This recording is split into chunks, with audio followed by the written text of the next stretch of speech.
Hello everybody, I'm Henry Lee. Now I'm in my backyard to show you a orchid. Um, it's a blooming orchid. Uh, it's called the Cymbidium, ensifolium. I'm not sure if my pronunciation is correct, but we call it the Mayor's Red, 市长红, because the flower is very colorful and fragrant, very fragrant. You can see they're in full bloom now. Um, it's an opportunity to study the classical orchid painting in Chinese brush painting. Um, there are 7 flowers on this spark. Um, they bloom from bottom to the top. So this is the last one, right here. The idea of painting Chinese orchid is like the cast shadow, you know. I hope you can see this.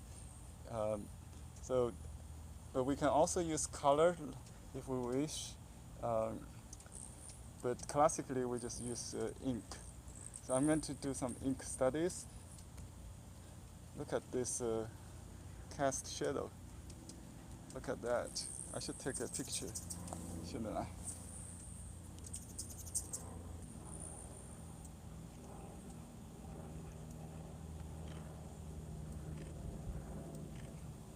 Okay.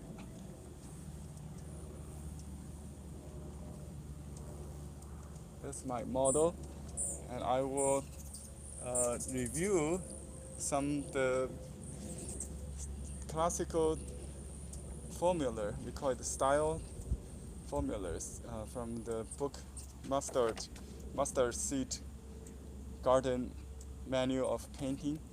Uh, you can see there are 3 strokes like crossing, and there are specific name for the kind of stroke. Also, like this one is very typical to the flower we're doing. It has a so-called praying mantis belly, or you can call it a little fish belly, whatever. So the pressing and lifting usually is near the top. This thicker leaf. They're not just caused by the perspective. It's also the leaf, you know, grows that way. And you can see this one.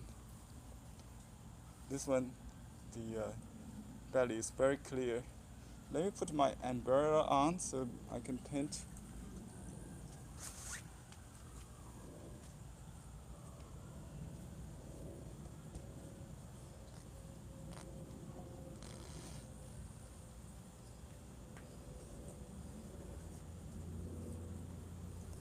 It's also my first time using this plein air painting equipment with the umbrella. It's great that you have some light here. You can see the flowers still, but maybe not too long. Otherwise, the flower may fade. So I better start painting.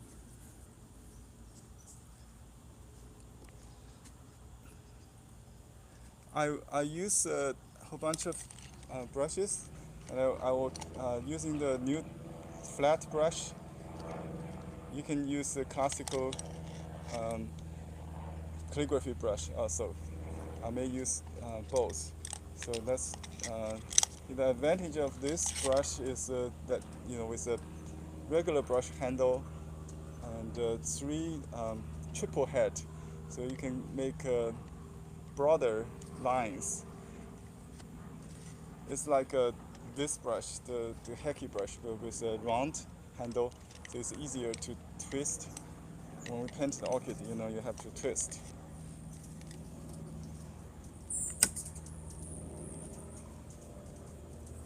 So soak the brush in water.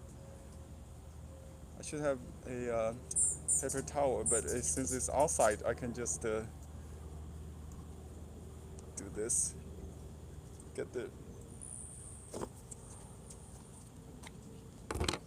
water out, and then I use ink cake, okay, for the ink. I use ink for the leaves at least, and then I can use maybe a little color for the flowers. I'm using the Red Star Shuan. It's the best Shuan or rice paper, and I use a little color maybe with the Japanese painting color cake. I don't have a palette, so I have to if I want palette directly on the maybe on the corner. It's not very good to keep the color clean, but if you know what you're doing. So I got a little green, and I love this flower because it has this classical structure. You know, I use the side of the brush to get the narrow point. Let me show you the leaf again. We just see I call this a star leaf. This one, if you're on side view, and from the front view, you can see how wide it is, right? And then the bottom is very narrow. So this is a typical orchid leaf. So you get this star leaf. It's going all the way up. I'm looking at the leaf while I'm painting. Narrow. So lift the brush and then press again. This is the pre-mantis belly, and the tip should be sharpened. So because I'm painting on the easel, it's not very easier to do that. So another leaf similar but shorter with a curve. That's easy, short. And then another. I love these two leaves. Create a dance part, just like that, flying.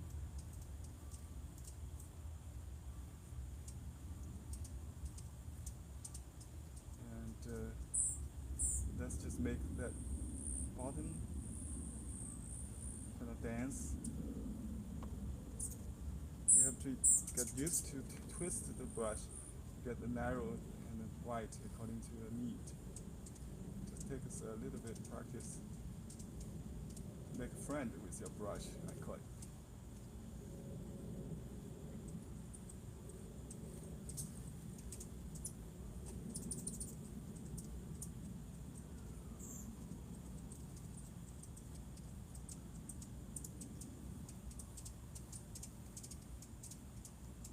You can avoid crossing or make hard crossing.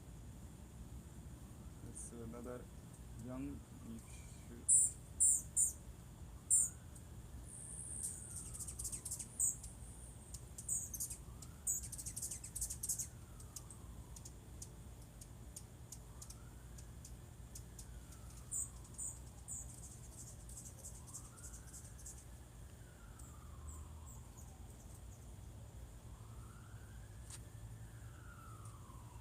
Don't be afraid to go outside the frame.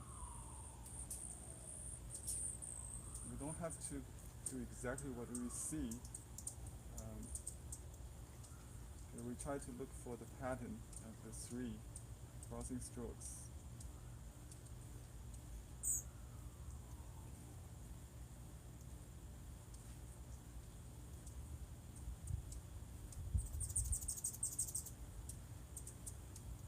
Another young growth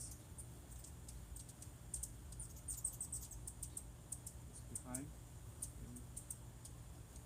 So my brush almost exhausts. Just keep doing without reloading. You got all the variations from one load. You don't go back to the palette often. And then I would use a different brush for the flowers. This flower has parallel veins. Let me show you.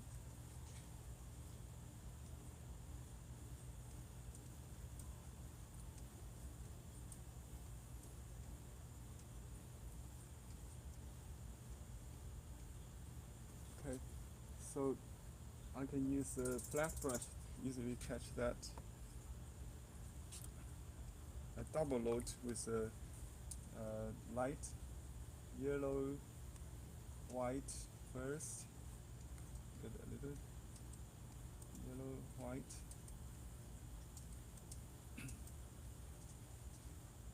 Let's do this center part. It's pretty pinky, very light, white to begin with. So you can still see the three brushes. If you want, you can separate them. But I want to,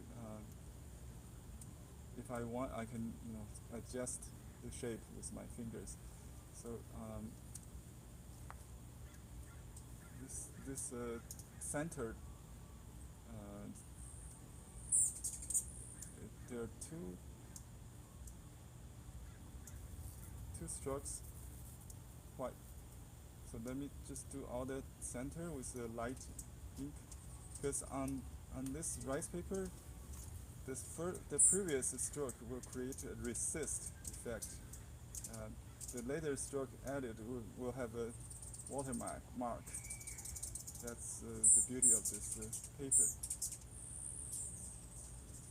So we just do the light first, then add dark. You'll see.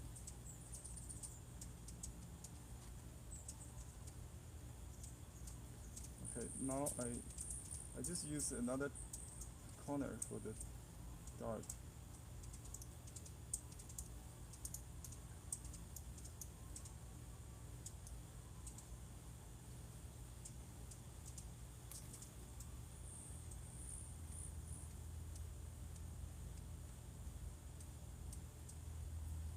See, the white prevents the dark from that creates a very nice effect. I'll show you in detail later when I finish. So this one I don't have to avoid the light. I just go right crossing it.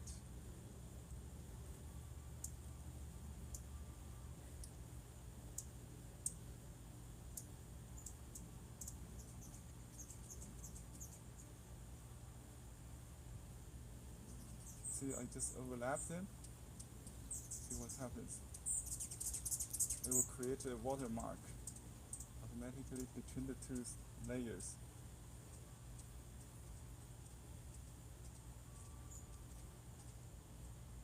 I let the color blend on the paper.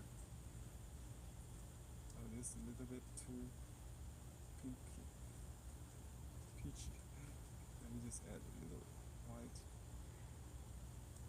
And you can use white on top of dark, like a gouache. This is in the sunshine, so it's supposed to be brighter.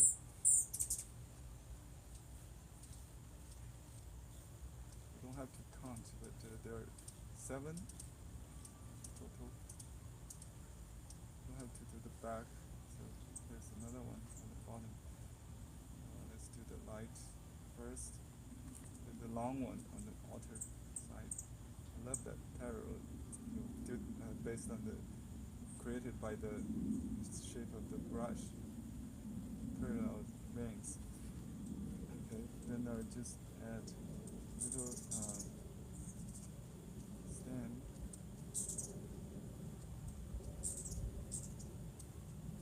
You can shape the brush.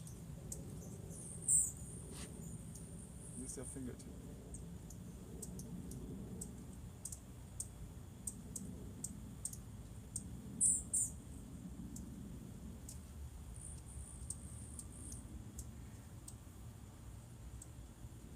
I just made that leaf into a stem, or maybe they're just overlapping. You don't have to really clarify them.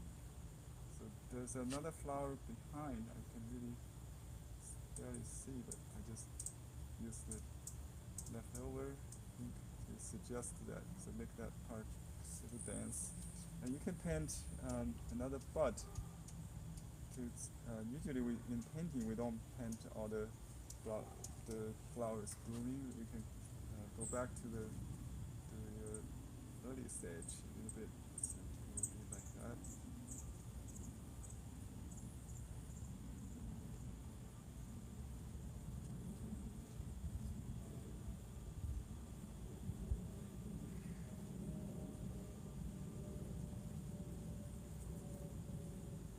So you can use the side to paint narrow strokes. Right?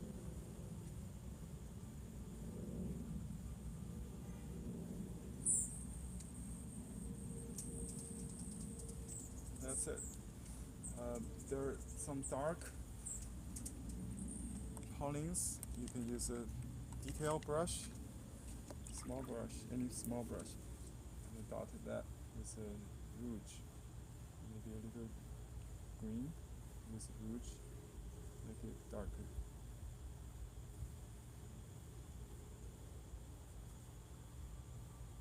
It's very fragrant.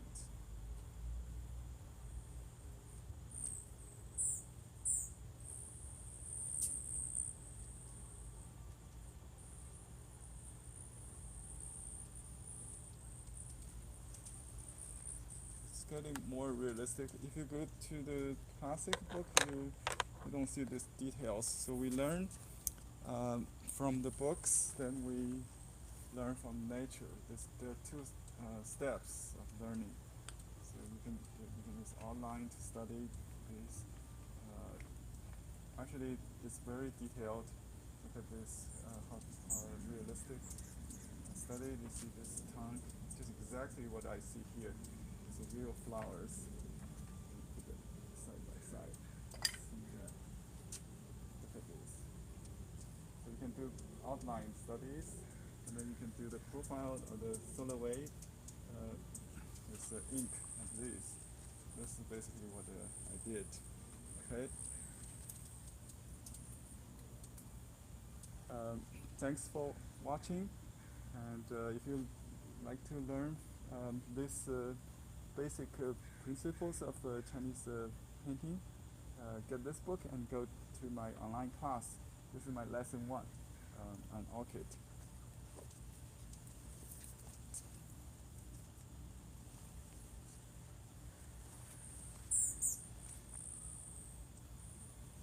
Time to take us pictures.